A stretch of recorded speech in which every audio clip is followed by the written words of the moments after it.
শুভ সকাল বন্ধুরা, কেমন আছো তোমরা সবাই? আশা করছি সবাই ভালো আছো, সুস্থ আছো, আর আমরাও ভালো আছি। আমার আরও একটা নতুন ব্লগে তোমাদের অনেক অনেক স্বাগত জানাচ্ছি। তো সকালে উঠে কিন্তু ঘর দোরটা ভালো করে ঝাঁট দিয়ে এখন ঘরটা মুছে নিচ্ছি, কারণ আজকে হচ্ছে বৃহস্পতিবার। আর সত্যি কথা বলতে কি, প্রতিটা বাড়িতে বৃহস্পতিবার হলে ঘর দোর তো অবশ্যই পরিষ্কার রাখতে হয়। আর এমনিতে আমি যেহেতু ব্যস্ত থাকি, তো সেই কারণে অন্যান্য দিন সেভাবে পরিষ্কার পরিচ্ছন্ন করতেও পারি না। তো তার জন্য বৃহস্পতিবার যেহেতু পরিষ্কারটা অবশ্যই করতে হয়, তো সেই কারণে কিন্তু প্রতি বৃহস্পতিবারই আমি পরিষ্কার পরিচ্ছন্নটা বেশিরভাগই করি। অন্যান্য দিন টুকিটাকি যেখানে হয়তো একটু নোংরা মনে হচ্ছে সেইটাই পরিষ্কার করে নিই, না হলে প্রতি বৃহস্পতিবার হলে পুরো ঘরটা ভালো করে ঝাঁট দিয়ে পরিষ্কার পরিচ্ছন্ন করে নিই। এমনিতে বৃহস্পতিবার মানে ঘরের একটু লক্ষ্মীশ্রী বজায় থাকে, তো তার জন্য পরিষ্কার তো অবশ্যই করতে হয়, তো সেই কারণেই করে থাকি। তো যাই হোক, তারপর সোমু উঠে পড়েছিল, ওর বাবা কিন্তু ব্রাশ করিয়ে দিয়েছিল, আর আমি এখানে বর্নভিটার দুধ বানিয়ে দিয়েছি, ও খাচ্ছে। আর তোমরা তো জানো ও একা খেতে ভীষণ পছন্দ করে, তো সেই কারণে ও একাই খাচ্ছে। তো তারপর চান করে চলে এসেছি, এখানে ঘরটা ঝাঁট দিয়ে দিচ্ছি। আর ওইদিকে ঝাড়ুগুলো ধুয়ে রোদে দিয়েছি, কিন্তু আসনগুলো যে ধুয়েছিলাম ওইগুলো আবার রোদে দেওয়া হয়নি। পুজো করে নিই, তারপরে গিয়ে আসনগুলো রোদে দিব। তো যাই হোক, এখানে ঠাকুরঘরটা ভালো করে ঝাঁট দিলাম। আর সত্যি কথা বলতে কি, ঠাকুরঘরটাও না একটা রুমের মতো, তো পুরোটাই পরিষ্কার করতেও অনেকটা সময় লাগে। তো যাই হোক, ঠাকুরঘরটা না আমি আলাদাভাবেই রেখেছি, এখানে অন্য কিছু আর ব্যবহার করি না। মানে যেরকম অনেকের বাড়িতে দেখেছি যে ঠাকুর ঘরেও অন্যান্য কিছু ব্যবহারও করে, কিন্তু আমি সেরকম ব্যবহার করিনি, কারণ আমাদের বাড়িতে খুবই তো লোক সংখ্যা কম, তো তার জন্য এটা আলাদাভাবে ঠাকুরঘর রেখে দেওয়া হয়েছে। তো যাই হোক, তারপরে কিন্তু আমি ঘরটা ভালো করে মুছে পরিষ্কার করে নিচ্ছি। আর এমনিতে বৃহস্পতিবার হোক আর এমনি অন্যান্য দিনই হোক না কেন, আমি প্রতিদিন কিন্তু ঘরটা হালকা করে মুছে নিই, তাতে কিন্তু পরিষ্কার পরিচ্ছন্নতা থাকে এবং বেশ ভালোও লাগে। আর এমনিতে ঠাকুরঘর মানে তো সবসময় পরিষ্কার রাখাটাই উচিত, তো সেই কারণে। তো যাই হোক, তারপরে এখানে ঠাকুরের বাসনগুলো ভালো করে মেজে পরিষ্কার করে নিচ্ছি। পীতাম্বরী পাউডার দিয়েই কিন্তু পরিষ্কারটা করছি। আর এই পীতাম্বরী পাউডারটা না ভীষণ কার্যকরী, দেখতেই পাচ্ছ তোমরা কত সুন্দরভাবে চকচক করছে থালা বাসনগুলো। আগেকার দিনে মা ঠাকুমারা কিন্তু ওই তেঁতুল দিয়ে পরিষ্কার পরিচ্ছন্ন করতো, তাতেও কিন্তু বেশ চকচক করতো, কিন্তু এখন তো সেরকম তেঁতুল বেশি পাওয়াই যায় না বলতে গেলে, তো সেই কারণে পীতাম্বরী পাউডার দিয়ে পরিষ্কারটা করলাম। তো তারপর এখানে ফুল আর আমের ডালা তুলে এনেছি, কারণ আজকে যেহেতু লক্ষ্মী পুজো মানে বৃহস্পতিবার পুজো, তার জন্য কিন্তু আমের ডালাটা দিতে হয় ঠাকুরকে, তো সেই কারণে নিয়ে এসেছি। আর কিছু ফলও বের করেছি, এইগুলো দিয়ে আজকে একটু ভালো করে পুজো করবো, জানো তো, কারণ সব সময় তো সময় পাই না, বাড়িতে বেশিরভাগ সময় তো থাকি না বলতে গেলে। আর বৃহস্পতিবার হলে না বেশিরভাগই সকালে ডিউটি থাকে, কিন্তু আজকে না বিকেলে ডিউটি আছে, তো তার জন্য ভাবলাম ভালো করে ঘরদোর পরিষ্কার করে আজকে একটু ঠাকুরকে ভালো করে ভোগ দিয়ে পুজো করব। আর লক্ষ্মী ঠাকুরের কিন্তু ওই চিড়ে বা খই এইসব দিয়ে পুজোটা বেশিরভাগ সময় করাই হয়, তো তার জন্য আজকে ভাবলাম ফল দিয়ে আর ওই চিড়ে দিয়ে পুজোটা করব। তো যাই হোক, ওইদিকে ফলটা বের করেছি, কাটা হয়নি এখনও। আর এদিকে আমি ঠাকুরকে ভালো করে চান করে কাপড় পরিয়ে সাজিয়ে নিচ্ছি, দেখতেই পাচ্ছ। আর সাজানোর পরে না বেশ ভালোই লাগে। তোমাদের সঙ্গে কথা বলতে বলতে আরও একটা কথা মনে পড়ে গেল, হয়তো অনেকেই জানো বা অনেকেই হয়তো জানো না, তবুও ভাবলাম তোমাদের সঙ্গে কথাটা শেয়ার করি। আসলে আমি অনেকের মুখে শুনেছি লক্ষ্মী এবং গণেশ ঠাকুর যদি বসে কেনা হয়, তো সেটা কিন্তু ঘরের পক্ষে শুভ। যদি ঠাকুর দাঁড়িয়ে থাকেন সেই অবস্থায় যদি মূর্তি কেনা হয়, সেটা কিন্তু ঠিক ভালো নয়। তো যাই হোক, তোমরা যদি জেনে থাকো অবশ্যই কমেন্ট করে জানাবে। তো যাই হোক, তারপরে কিন্তু ঠাকুরকে সিঁদুর চন্দন দিয়ে সাজিয়ে এখানে ফুল দিয়ে সাজিয়ে নিচ্ছি। তো তারপর এখানে গোপুসোনাকেও ভালো করে চান করিয়ে নিচ্ছি। প্রতিটা বাড়িতে যেভাবে বাচ্চাকে যত্ন করা হয়, সেইভাবে গোপুসোনাকেও প্রতিটা বাড়িতে যত্ন করে থাকে, বেশ ভালোই লাগে বলো। সত্যি কিন্তু নিজেদের বাচ্চাকে যেভাবে পরিষ্কার পরিচ্ছন্ন রাখা হয়, খেতে দেওয়া হয়, সেইভাবে গোপুসোনাকেও প্রত্যেকটা বাড়িতে খুব সুন্দরভাবে সাজিয়ে ফল দিয়ে পুজো করে থাকে। তো যাই হোক, তারপরে কিন্তু এখানে ফলগুলো ভালো করে ধুয়ে ছোট ছোট করে কেটে নিচ্ছি। আর আজকে না ফলগুলো কিন্তু আমি অন্যরকম কেটেছি, মানে একেবারে ছোট ছোট করে নিয়েছি, কারণ চিড়ে দিয়ে পুজো দেব, তো সেই কারণে। আর চিড়েটা না আগে থেকে আমি ধুয়ে ভালো করে ভিজিয়ে রেখেছিলাম। চিড়েটা একটু শক্ত থেকে গেলে ভালো হয় না, তো সেই কারণে আগে থেকে একটু ভিজিয়ে রেখেছিলাম। তো যাই হোক, তারপরে এখানে গ্লাসে সব ঠাকুরের জন্য জল নিয়ে নিয়েছি। তারপর থালার মধ্যে কিন্তু আমি সুন্দর করে ভোগগুলো সাজিয়ে দিচ্ছি। যেভাবে প্রত্যেকটা লোককে সাজিয়ে গুছিয়ে খেতে দেওয়া হয়, সেইভাবেই কিন্তু ঠাকুরকেও খেতে দেওয়া উচিত। আর আমার তো এমনিতে সাজিয়ে গুছিয়ে খেতে দিতেও বেশ ভালোই লাগে। তো যাই হোক, ঠাকুরকে কিন্তু এখানে ভোগ দিয়ে ভালো করে পুজোটা করে নিচ্ছি। আর প্রতি বৃহস্পতিবার হলে না ঘরটা বেশ ভালোই লাগে, কারণ ঘরটা পরিষ্কার পরিচ্ছন্নও করা হয়, আর ওই ধূপ ধুনো দিয়ে এত সুন্দরভাবে পুজোটাও করা হয়, ঘরটা না সেন্টে ভরে যায়, জানো তো, বেশ ভালোই লাগে। তো যাই হোক, তারপরে এখানে ঠাকুরকে ভোগ দিয়ে পুজো করার পর একটা না ওই পাঁচালি বই কিনেছিলাম মেলা থেকে, তো সেই বইটা একটুখানি পড়েও নিচ্ছি। যদিও বেশি সময় নেই, তবুও একটুখানি পড়ে নিলাম। তো যাই হোক, তারপর এখানে গোপুসোনাকে পুজো করে নিচ্ছি, দেখতেই পাচ্ছ। আর ভীষণ সুন্দর লাগে, জানো তো। অনেক সময় আমি যখন ডিউটি থেকে আসতে দেরি করি, তখন কিন্তু আমি এসে চান করে প্রথমে বিকেলবেলায় গোপুসোনাকে খেতেও দিয়ে দিই।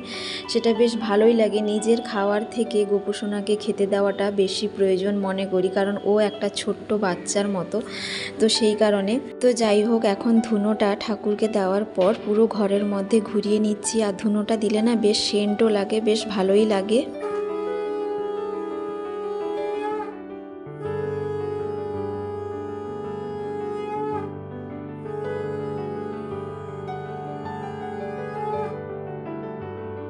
তো যাই হোক, এখন পুজো কমপ্লিট, দেখতেই পাচ্ছ। আর পুজো করার পর না বেশ ভালোই লাগছিল। তো যাই হোক, এই পুজো তোমাদের কেমন লাগলো অবশ্যই কমেন্ট করে জানিও। তো পুজো কমপ্লিট করে তারপরে এখানে একটু চা বানাচ্ছি, কারণ যারা আমার ব্লগগুলো দেখো তারা নিশ্চয়ই জানবে, কারণ সকালে কিছু হোক না হোক আমাকে কিন্তু চাটা খেতেই হয়। তো সেই কারণে একটু দুধ চা বানালাম চাটা খাবো বলে। আর শীতের সকালেই কিন্তু প্রতিদিনই চা খেতে তো অবশ্যই ইচ্ছেও করে। তো যাই হোক, এখন গরম গরম একটু চা খেয়ে নিই, তারপর রান্নাও বসাবো, কারণ তোমাদের দাদাভাই খেয়ে অফিস যাবে, সোমু স্কুলে যাবে। তো তারপর উনুনে ভাতটা বসিয়ে গ্যাসে এখানে তরকারিগুলো করে নিচ্ছি। আজকে না একটু শাক দিয়ে ওই টক রান্না করছি, জানো তো। আর একটু মটর তরকারি করছি, আর একটা পুঁই বিচুটি দিয়ে শাকের ভাজা করছি। তো পুঁই বিচুটিটা এখন শীতের সময় বেশ খেতেই ভালো লাগে, তো সেই কারণেই বানাচ্ছি। আর ওই শাক দিয়ে যে টকটা, ওই শাকটা না দিদির ঘরে দিয়েছিল, তো সেইটা দিয়ে একটু টক রান্না করছি। সমু না ওই মটর তরকারিটা খেতে ভীষণ পছন্দ করে, তো সেই কারণে গতকাল রাত্রিবেলায় মটরটা ভিজিয়ে দিয়েছিলাম, তো সেই জন্য একটু মটর তরকারি করছি। আর সমু না মাছ খেতে পছন্দ করে না, তার বাবা আর ছেলে সেরকম মাছ খেতে পছন্দ করে না, শুধুমাত্র আমি মোটামুটি একটু মাছ টুকিটাকি খাই। ও খায় না বলে একটু সমস্যাও হয় আমাদের, সব রান্না করতেও পারি না। তো যাই হোক, তারপরে কিন্তু কাপড়গুলো যে ধুয়েছিলাম সেগুলো রোদে দিয়ে এলাম। তো তারপর মটরটা সেদ্ধ হয়ে গেছিলো। এদিকে একদিকে কিন্তু আমি টকটা কড়াইতে যে বসিয়েছিলাম সেটা বড় বাটিতে তুলে দিয়েছি, একদিকে টক হচ্ছে, আর একদিকে মটর তরকারির জন্য মশলাটা ভালো করে কষিয়ে নিচ্ছি। আর ওই শাক টকের মধ্যে না একটু কাঁচা সরিষার তেলও দিয়েছি, যাতে খেতে ভালো লাগে। আর এই মটর তরকারি যে করছি না, এর মধ্যে চানা মশলার যে ছোলাটা পাওয়া যায়, তো সেই ছোলাটাও দিয়েছি, কারণ না খেতে বেশ ভালোই লাগে। আর এখানে একটু সমুর জন্য বের করে রেখেছি, ও না কষাটা খেতে ভীষণ পছন্দ করে, তো সেই কারণে একটু বের করে রেখেছি। তো এই যে ওকে দিয়েছিলাম, ও এখানে বাইরে দাঁড়িয়ে দাঁড়িয়ে খাচ্ছে। প্রতিটা বাড়িতে দেখবে নিজেদের খাওয়ার থেকে বাচ্চার খাওয়ারটাকে বেশি গুরুত্ব দেওয়া হয়, কারণ নিজেরা তো সব রকম খেতেই পারি, কিন্তু বাচ্চারা তো সব রকম জিনিস খায় না, তো তার জন্য ও যেটা পছন্দ করে সেটাই কিন্তু দেওয়াটা উচিত। আমি কিন্তু ওর পছন্দ অনুযায়ী ওকে খাবারটা দিয়ে থাকি, তাতে কিন্তু ও মন শান্তি করেই খায়। ওকে কিন্তু কোনো খাবারে জোর করতেও হয় না। তো যাই হোক, তারপর তোমাদের সঙ্গে কথা বলতে বলতে এদিকে প্রায় রান্না আমার কমপ্লিট হয়ে এসছে। আর পুঁই বিচুটি দিয়ে একটু যে শাকের ভাজা করেছি, ওতে একটু চিনিও দিয়েছি, কারণ আমরা বাঙালি চিনি ছাড়া একেবারেই খেতে পারি না, তো তার কারণে। তো যাই হোক, এখন রান্নাবান্না কমপ্লিট, তোমাদের দাদা ভাই সমু কিন্তু খাবে। তো ওদেরকে খেতে দিয়ে দিয়েছি। তো তারপর যে কিছু কাজ বাকি ছিল সেগুলো এখন ভালো করে পরপর গুছিয়ে নিতে হবে, কারণ এই টাইমের মধ্যে যদি গোছাতে না পারি তারপর আমি আবার ডিউটিতে যাব বিকেলবেলায়, তো অনেকটা সমস্যা হয়ে যাবে। তো সেই কারণে কিন্তু পরপর কাজগুলো করে নিচ্ছি। তো তারপর ওই যে পুজো করেছিলাম চিড়ে আর ফল সব কিছু বের করে নিয়ে এসেছি। ওইটা না একটু নলেন গুড় দিয়ে ভালো করে মাখিয়ে একটু মকর করে খাচ্ছি। তো এটা না খেতে বেশ ভালোই লাগে। তো ওরা তো বাড়িতে নেই, মানে তোমাদের দাদা ভাই সমু, তো আমি শুধু একা খেয়ে নিচ্ছি, ওদের জন্য রেখে দেবো পরে। আর ভাবলাম এটাই এখন খেয়ে নিই, আর দুপুরে তো ভাত খাবো। তো তারপর চলে এলাম ওই পালোগুলো যে ভালো করে ধুয়ে হাঁড়ির মধ্যে জল বসিয়ে রেখেছিলাম, তো সেইগুলো এখন না পালোগুলো বের করে নিচ্ছি। হাঁড়িতে যে জল ছিল ওই জলটা কিন্তু বাইরে ফেলে দিয়েছি। তো ওপরের জলটা ফেলে দেওয়া হবে, নিচে কিন্তু পালোটা বসে যায়। তো সেই পালোটা কিন্তু আমি গামলার মধ্যে তুলে নিচ্ছি। আর পালোগুলো না বেশ অনেকগুলোই পড়েছে, দেখতেই পাচ্ছ। আমি পুরোটা বের করি, দিলেই তোমরা দেখতে পাবে। আর পালোটা এখন হলুদ লাগছে, কিন্তু এটা যখন আমি জল দিয়ে 4-5 বার ধুয়ে জলটা ফেলে দেব তখন কিন্তু পালোটা একেবারে ধপধপে সাদা হয়ে যাবে। আর পালোটা খেতে যতটা সময় লাগে, তো তার থেকে 1000 গুণ সময় লাগে এটা তৈরি করতে, জানো তো। আর এটা না যখন বের করছি হাতে একেবারে চিটিয়ে যাচ্ছে, বের হচ্ছেই না একেবারে, বলতে গেলে প্রচুর কষ্টে বের করেছি। তো দেখতেই পাচ্ছ দুটো গামলার মধ্যে কিন্তু আলাদা আলাদা বের করে নিয়েছি। ওই দিকের গামলার মধ্যে একটুখানি বেশি মোটা জল আছে, আর এদিকে বেশিরভাগটা পালোটাই আছে। তো তারপর চলে এলাম ঠাকুর ঘরের পেছনের দিকে। তো এখানে না প্রচুর পরিমাণে লেবু হয়েছে, জানো তো। তো অনেক দিন থেকে তুলবো ভাবছি, একেবারে সময় পাচ্ছি না, ডিউটি থেকে আসতে অনেকটা দেরি হয়ে যায়, তারপর ঘরের কাজকর্ম শেষ করে সন্ধে হয়ে যায়। তো তার জন্যই ভাবলাম এক্ষুনি যেহেতু একটুখানি সময় পেয়েছি লেবুগুলো তুলে নিই, কারণ লেবুগুলো একেবারেই পেকে গেছে বলতে গেলে। কয়েকদিন থাকলে না নিচে পড়ে নষ্ট হয়ে যাবে। আর এইগুলোকে যদি আমি তুলে ফ্রিজে ভালো করে রেখে দিই অনেক দিন পর্যন্ত খাওয়াও যাবে। আর এইগুলো তুলে নিলে আবার ফুলও চলে আসবে। আর এই লেবুগুলো না কোনো দিন সেরকম খাওয়া হতো না, কিন্তু একবার না শেষ দিয়ে লেবু নিয়ে গেছিলো, টক করেছিল, বলছে কি খেতে বেশ ভালোই লাগছে, মিষ্টি লাগছে। তো তার কারণে মাঝে মধ্যে তুলে একটু লেবুর টক বানাতাম। তো আজকে একটু ফাঁকা পেয়েছি যেহেতু, সব লেবুগুলো তুলে রেখে দিব ফ্রিজে। তো অনেকগুলো লেবু হয়েছে। আর এই লেবুগুলো না ওই বাতাবি টাইপের, জানো তো, দেখতে হয়তো ছোট কিন্তু মিষ্টি, একেবারে টকও নয় একেবারে মিষ্টিও নয়। তো মোটামুটি টক করে খাওয়া যাবে, বেশ বড় বড় হয়েছে দেখতেই পাচ্ছ।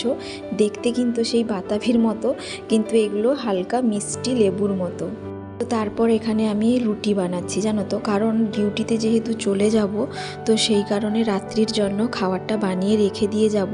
কারণ রাত্রিবেলায় যখন ডিউটি থেকে আসি অনেকটা দেরি হয়ে যায়, তো এসে না রান্না করাটা সম্ভব হয় না। তো সেই কারণে বেশিরভাগ সময় আমি রান্না করে দিয়ে যাই। আর যেদিন রান্না করি না সেদিন কিন্তু কিছু একটা নিয়ে চলে আসি বাজার থেকে, চাউমিন বা বিরিয়ানি এরকম টাইপের, কি তোমাদের দাদাভাইকে বললে কিছু একটা নিয়ে চলে আসে। আর আজকে না একটু রুটি খেতে ইচ্ছে হলো, ওই গুড় যে আছে ওই গুড় দিয়েই কিন্তু রুটি খেতে ইচ্ছে হলো। তো সেই কারণে একটু রুটিটা বানিয়ে রেখে দিয়ে যাচ্ছি। আর রাত্রিবেলায় এসে রুটি করাও সম্ভব নয়, তো সেই কারণে এখন রুটিটা করে নিচ্ছি। আর রুটি করে আবার সমুকে স্কুল থেকে নিয়ে আসবো, ওকে আবার খাইয়ে তার বড় মার ঘরে ছাড়তে যাব, তারপর আমি ডিউটিতে যাব। তো অনেকগুলো কাজ আছে, মানে সকাল থেকে বলতে গেলে আমি সেরকম রেস্টও পাই না। আর সেই কারণে তোমাদের সঙ্গে না প্রতিদিন ভিডিও শেয়ার করতে পারি না, যখন যেরকম একটু সময় পাই তোমাদের সঙ্গে ভিডিও শেয়ার করার চেষ্টা করি। তো যাই হোক, রুটিগুলো হয়ে যাওয়ার পর এখানে ভালো করে পরিষ্কার জল দিয়ে ধুয়ে নিচ্ছি। আর রুটিগুলোকে যদি এইভাবে ধুয়ে নেওয়া হয় তাহলে কিন্তু রুটির মধ্যে যত নোংরা থাকে সবগুলো বেরিয়েও যায়, আর খেতেও বেশ ভালো লাগে। আর কি বলো তো, গ্যাস অ্যাসিডিটিও হয় না। আর রুটিগুলো আমি যখন রাত্রিবেলায় খাবো বেশ নরম তুলতুলে থাকে, তো সেই কারণে আমি রুটি কিন্তু ধুয়ে নিই। এগুলো এখন জল শুকনো হয়ে গেলে তখন বাটিতে রেখে দেব। তো যাই হোক বন্ধুরা, আজকের মতো ব্লগটা এখানে শেষ করছি। কেমন লাগলো জানাতে কিন্তু ভুলো না। তো সবাই ভালো থাকবে, সুস্থ থাকবে, আবারও দেখা হবে।